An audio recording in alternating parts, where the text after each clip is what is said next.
I'd like to thank the Process Art Discovery audience for joining me today. I'm Lynda Norman. I'm a watercolor artist in British Columbia. And today we're talking about mixing blues and greens to create a beautiful Mexican seascape scene. One of the things that I just fell in love with in Mexico was the colors, the blues, the greens,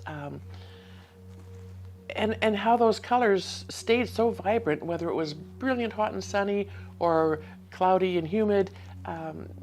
Just as beautiful all the time. So I've got an example here of a painting I thought we would look at today.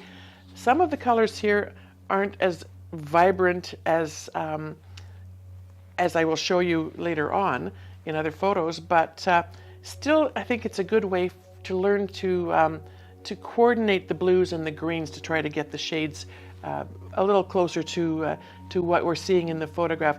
If you know me at all, you know that I rarely paint from reference. It's usually all in my head. I kind of think I have a bit of a photographic memory for some things, but I thought just for today I would let you see some of the inspiration here. So this was actually a painting that inspired me, or a photo prop inspired me to paint this. I didn't have my full palette with me, all my colors. I had just a travel palette, so I wasn't able to access some of the vibrance of the I don't even know how to describe some of those greens and blues, the Caribbean colors. But I thought we'd work on something like this today, and I just love the photograph. I'll just quickly show you some of the others that I worked on in the coolness of my room while I was there when it got too hot and humid. The skies were absolutely phenomenal. And as again, if you know me at all, you know that I do love to paint skies and clouds. And they were always changing, always inspiring and vibrant. So I'm just going to set that aside. Today I'm going to use the same paper that I used in Mexico. I took this block with me. It's a pardon me, a Toscana from Magnani 1404, and it is 100% cotton, 10 by 14 inch, and it's on a block, so it's going to buckle a tiny bit. But if I leave it on the block till it dries, it will flatten right back to where it needs to be. It's a rougher surface, which I like to paint on. I think the texture gives much more interest to a painting. So we'll start off. I'm going to wet both my palettes today, and I have added a couple of colors. Just I'll show you here. This one is called Glacier Blue. It's a local Opus Art Supplies here in Canada has its own brand of paint, and it's called Glacier Blue. And then Cobalt Teal is another color that I thought I would add just for today on the palette. And then over in this corner I have a little bit of Prussian Blue, because the darkness that we're going to want to achieve in this back area here is going to be nice for the contrast. Now I did a bit of swatching ahead of time, and I learned that the indigo was a bit dark and not as vibrant, not as bright. It didn't have that sort of, I think it's a green undertone that I'm looking for there. And so the Prussian, I think, would be a nicer blue to add in. And then when it comes to those beautiful greeny blues, there's lots to choose from. So the Glacier and the Cobalt Teal were quite similar, and I think we can combine those on the page. And then we also have Phthalo Turquoise, and I didn't write that one down, wouldn't you know it? Ultramarine Turquoise. And I think I found that the ultramarine turquoise, for my sensibilities, made more sense, and I loved the way it granulated and would give me a bit more of that variation in the color that the water is going to require. So I'm going to stick with that, the ultramarine turquoise. I'm just going to add just a tiny bit of that to just over here on this side, I think, just a tiny bit. And at some point I may, if I decide to do more of these Caribbean seascape paintings, I may add some of these colors to a new little palette, just to have them all ready to go. So as always, I will spray my palette with my mister. This is available craft stores, dollar stores, online. It's a plant mister or a facial mister, and I love that it can just give you that overall spray. It's not something I use a lot on paper. I prefer to add water to my paper with my brush. I just have more control that way. But I will use it when we paint on watercolor on canvas often. So I'll let those just wake up a tiny bit. And while that's happening, I am going to wet my page. 100% cotton paper is so lovely to work with, and it does absorb your water differently than a cellulose paper. They're all made with a gelatin kind of coating, but the cellulose doesn't allow the water to interact quite the same way. I'm using a solo 5-line brush. I get these from Watercolor online, and they're ideal. Cover a lot of area, and they come to a very chiseled fine point if you need to make a nice straight line. Very, very helpful to have. Now I see I've spattered a bit of paint on my paper, but I think that's going to be okay because this is where our water is going to end up, and most of that will be covered up with the other colors. So as you can see, this block is buckling slightly, but as I say, it will over the course of its drying will flatten right out to a nice surface for you. So the sky is, I'll just take this back one more second. So the sky is a fairly light blue, and if you can, I don't know if you can see, it's pretty subtle, but then it almost gets a mauvey violet at the horizon line. So I'm going to do just a light mix of some cobalt blue and just a dab of the Mayan dark blue, just to tone that down a tiny bit. Once it's on the page, it will lighten up a little bit. And the skies, some days, as you can see, have you noticed in that picture, we're just perfectly cloudless. Other days, the clouds were telling stories. They were amazing. So I'm going to try to replicate that to some extent, but I want to keep in mind the rule of thirds again. I really don't care for my painting to be cut right in half. So I'm going to slide everything up just a tiny, tiny bit because I want that water in the foreground to be more featured. So the sky will be a little less than what's shown in the photograph. And just because I love clouds, I am going to crumple my paper towel, sort of like in a little ball shape, and I'm just going to add just some wisps of clouds for some interest.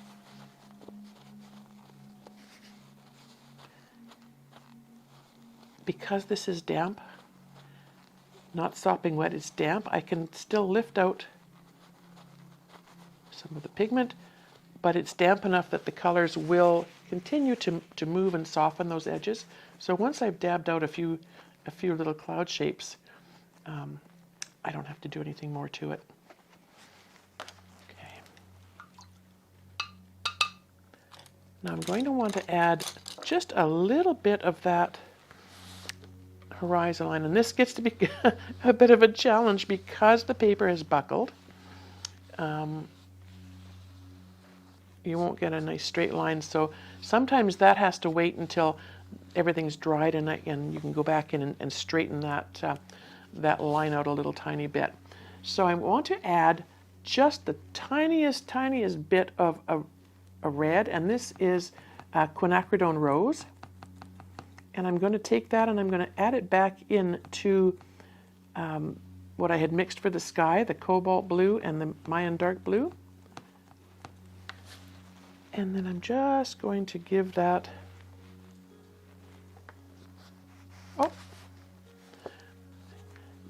give that a quick run across there. And then I will go back in with the Prussian Blue that I thought would be the best color for the blue water. So I'll just give you another quick look at this. So we've got the blues in the skies. That mauvey purple will soften out as it dries. So we're going to want to get now a deeper blue in the next line across. So we'll pull a bit of that Prussian Blue across the palette and then across the page.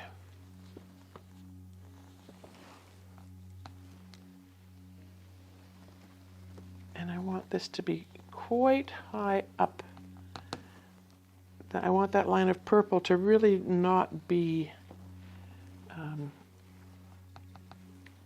all that huge, but having that purple in the back layer of this Prussian Blue will make it really quite beautiful. So,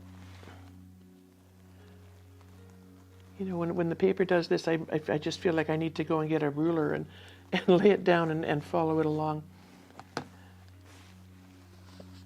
And I can see with so much water on the page that things are blossoming and blooming. So I'm just going to pull that along with a thirsty brush. So I'm drying the brush and then I'm just pulling it across to pull away some of that color.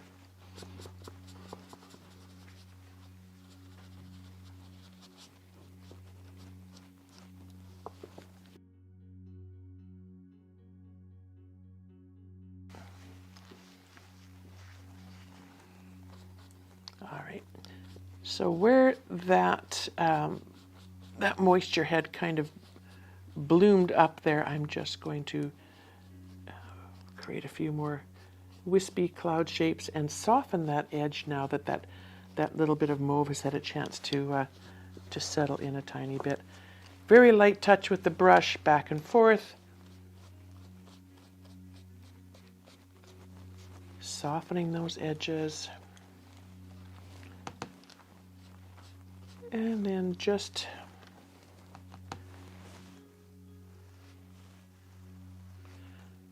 a little bit of a dark line on that horizon. Very bumpy. It's very bumpy, but that's okay.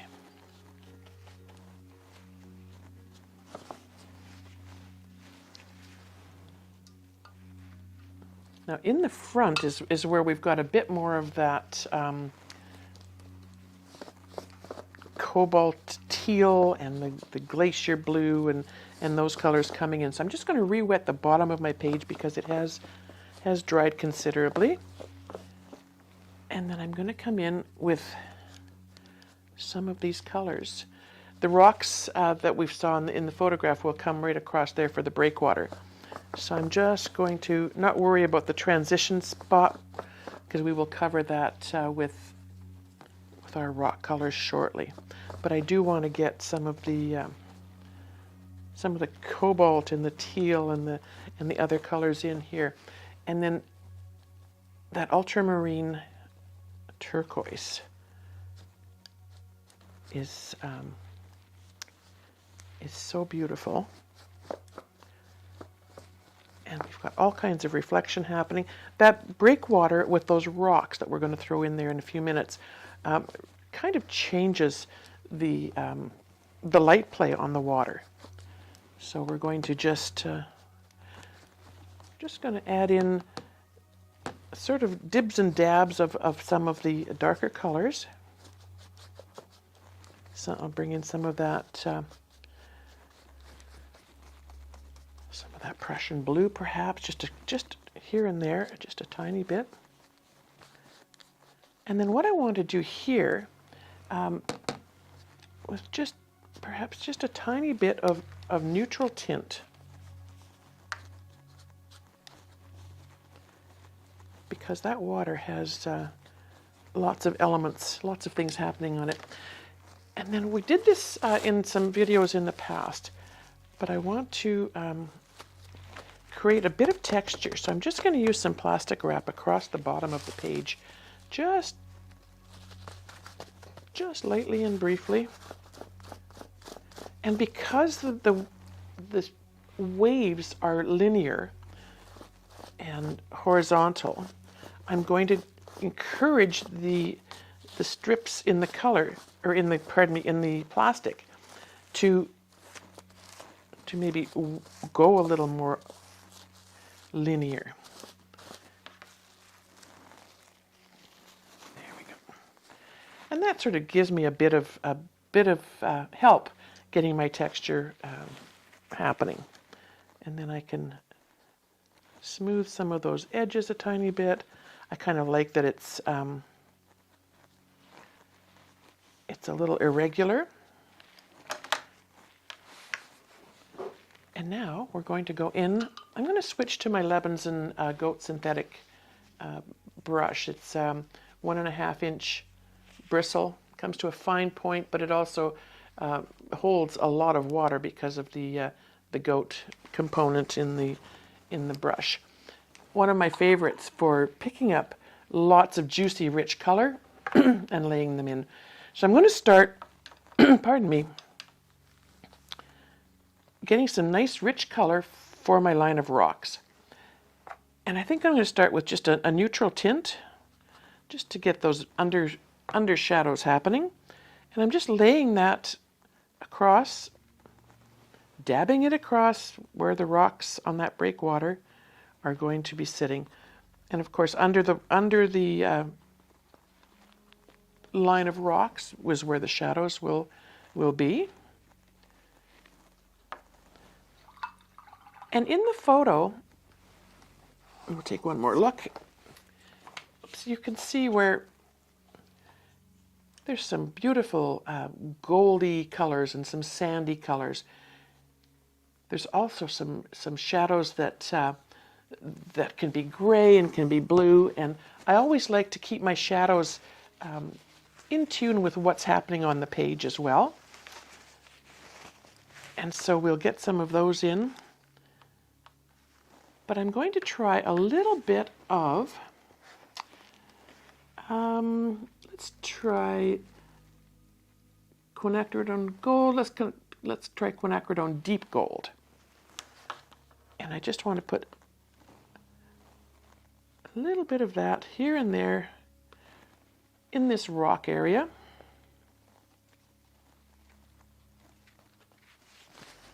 And then just for fun, I like my rocks always to have a little bit of a green component. So I'm going to go in with some undersea green and just a few little indications of color there with that. I'm going to let that sit for just a moment. When I make my rock shapes, I like the paint and the paper to be wet, full of lots of pigment, but I like it to soak in just a tiny bit. While I'm waiting for that to happen, I'm just going to wet the edge of my paper towel and make it sort of like a line. And I'm going to go in and I want to pick up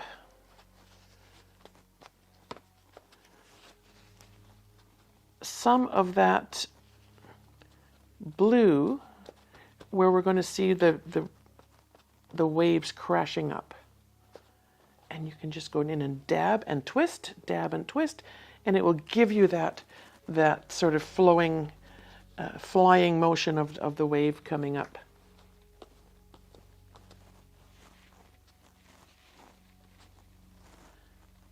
And just here and there, because the waves are kind of random, but I think that's going to give us a nice indication of some waves popping up. Now, for the rocks. When I look at the page, if I tilt it up a tiny bit, I can see some sheen still on the page, and that's what I want. I don't want it to be dry. I don't want the pigment to have soaked in completely. And so now I'm going to start forming my rocks. And I don't mind that the pigment has bled down into the water, because that gives me that extra bit of shadow. So I'm going to start with sort of a baseline for a rock. And I'm just going to pull that pigment and try to shape it into rock forms. You can see where the bits of quinacridone deep gold has stayed where we've got some nice little highlights happening. And then you can just continue across to make rock formations.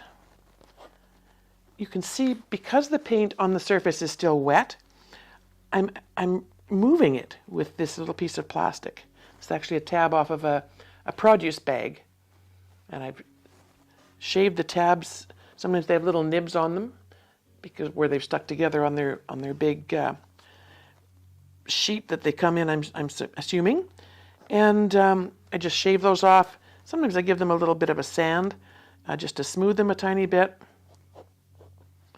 But you can see where just pushing that color around gives you beautiful rock formations. And you can push that up into the water area. Later on, if those dark edges aren't working, if you don't want the shadow on the top, you can always go in with a lighter color. Titanium buff is a really good paint. It's a little more opaque than we normally use. I normally use, but it does help to lighten off some edges. So here we have some pretty nice rock shapes, a little bit of water coming up from behind, and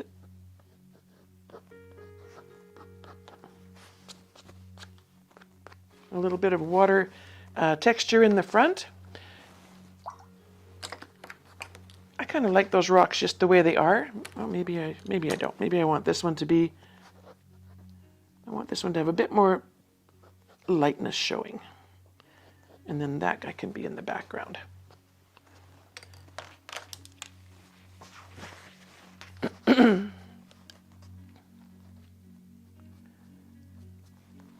I like to take my brush, any kind of brush, I'm just using this one because it was handy, and dry it off as much as I can, and just slightly indicate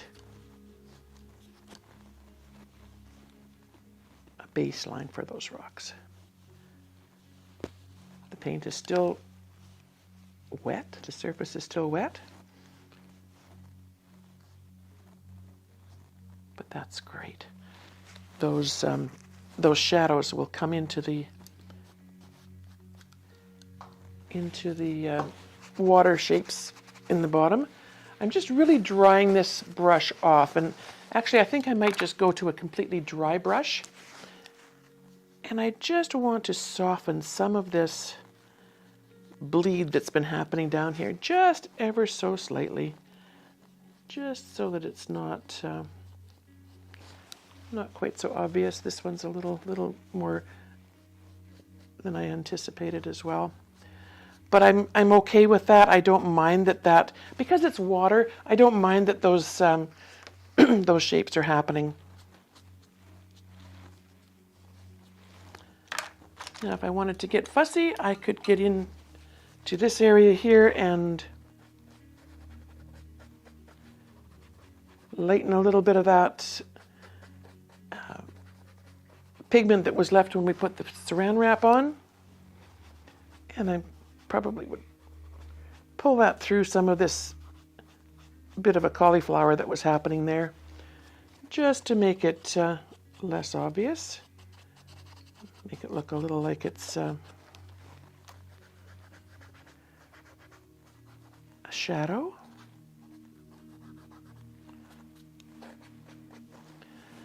The nice thing about watercolor is that once it's dry, you can pick it up with a damp brush and coax it around. Have some fun with it.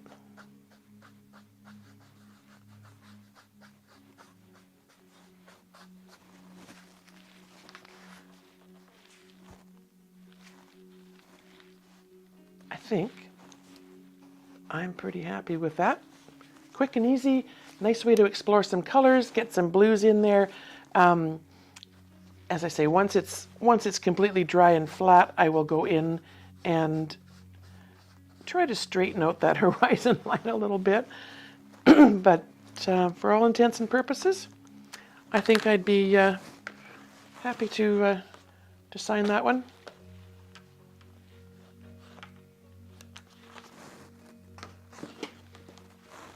And have a little memento of Mexico. I'd like to thank the Process Art Discovery audience for joining me today. If you like what you've seen, please subscribe to the channel.